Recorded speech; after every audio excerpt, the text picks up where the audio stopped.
Olá, pessoal! E aí, pessoal, responderam as questões de fundamentos da administração?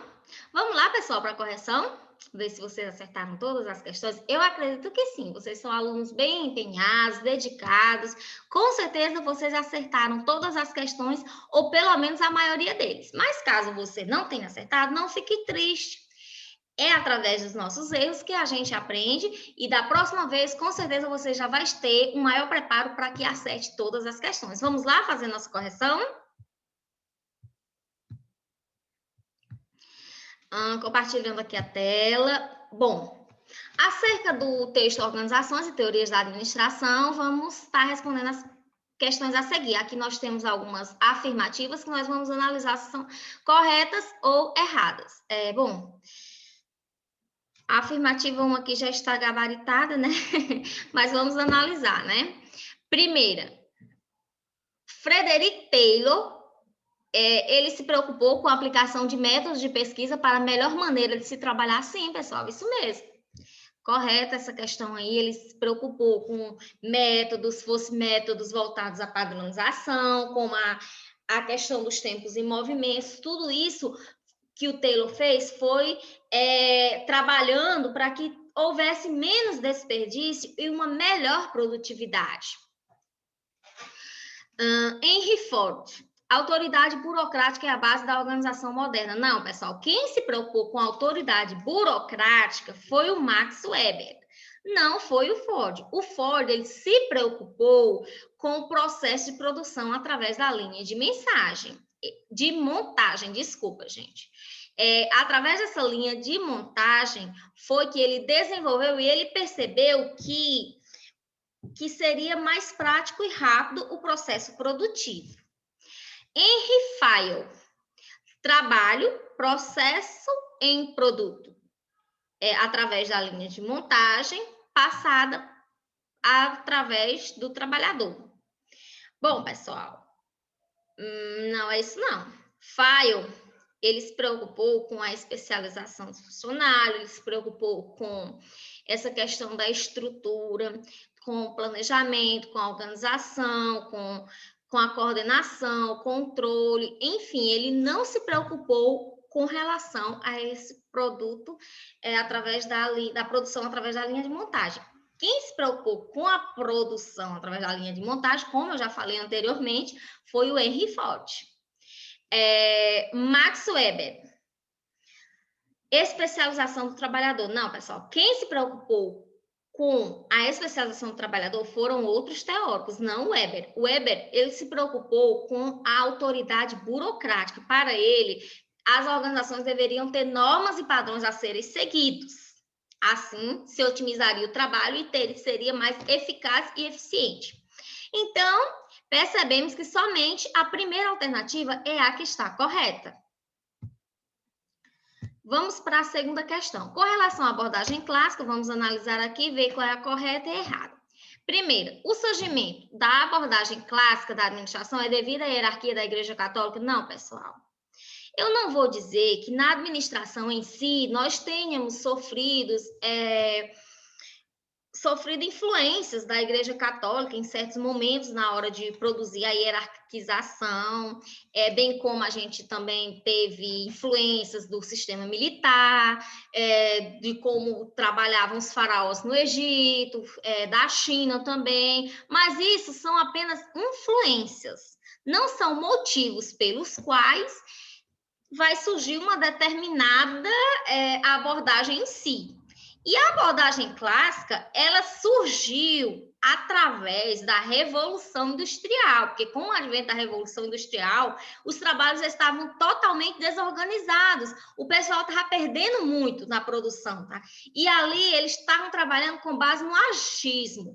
Foi daí que surgiu-se a necessidade de uma teoria que estudasse os métodos científicos de uma forma de como se administrar esses recursos, de modo que a produção fosse mais eficiente e não perdesse tanto, não houvesse tanto prejuízo com relação à matéria-prima. Então, essa primeira questão ela está totalmente errada. Segunda, 2 foram os introdutores. O americano Frederick Wilson Taylor e o francês Henri Fayol. O primeiro desenvolveu a administração científica, corretíssimo, e o segundo, que foi o Fayol, a teoria clássica, também está correta. Terceira, essa teoria tem um foco na produtividade, onde os colaboradores são vistos como máquinas e seu único incentivo é o salarial ou prêmios. Essa alternativa aí também está correta. Infelizmente, na abordagem clássica da administração, nós tivemos pontos positivos e pontos negativos. Um dos pontos críticos dessa administração clássica foi isso daí. O foco era na produtividade, os colaboradores eram vistos apenas como máquinas que trabalhavam em prol do incentivo salarial somente. Eles não se preocupavam com a questão do ambiente, se o ambiente organizacional estava agradável, eles não preocupavam com a relação da psicologia do trabalhador, eles não ouviam os trabalhadores, como acontece hoje em dia nas empresas. As empresas hoje em dia elas já são mais democráticas, elas costumam ouvir o colaborador, até mesmo porque o colaborador ele está mais próximo do cliente. O colaborador ele vai ter um maior conhecimento sobre as necessidades e os anseios do cliente do que o chefão que está lá em cima, do que o gerente lá geral. Claro, por isso que hoje em dia não se tem mais, não se vê mais o colaborador dessa maneira, como se o colaborador trabalhasse somente pelo salário. Não, ele também trabalha por se sentir bem no ambiente, ele também trabalha por questão de promoção de carreiras, enfim, são vários os fatores que incentivam o colaborador hoje em dia a trabalhar em uma empresa. Então, essa terceira opção também está correta em relação àquele período, né? Então, o gabarito dessa questão é a A, porque somente a primeira questão a primeira alternativa, é a que está errada. Terceira, com relação à abordagem clássica e à teoria desenvolvida por Taylor, observe as afirmações abaixo em seguida ao assinale as alternativas corretas. Vamos lá. O foco de Taylor era, por meio de técnicas de produção bem definidas, reduzir os desperdícios que eram comuns no período, bem como aumentar a produção.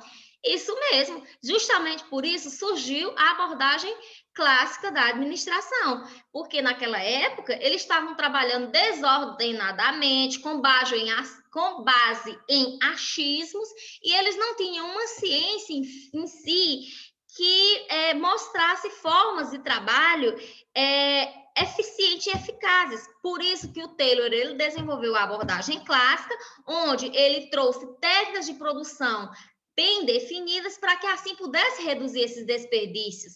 Fosse desperdícios na matéria-prima, fosse desperdícios de tempo, ele fez toda uma preparação com relação a isso. Taylor percebeu a necessidade de padronização do trabalho, estudou a fundo como as tarefas eram realizadas, principalmente o tempo e movimentos necessários, visando estabelecer um padrão para execução de serviços. Sim, pessoal, o Taylor ele percebeu que os trabalhos, se eles fossem padronizados, os colaboradores estariam mais preparados para desempenhar tais funções. Imagine só, se o funcionário a cada dia ele fosse desempenhar uma determinada função dentro da empresa, ele iria meio que se confundir e ele não iria produzir tanto quanto ele produziria estando numa mesma função todos os dias.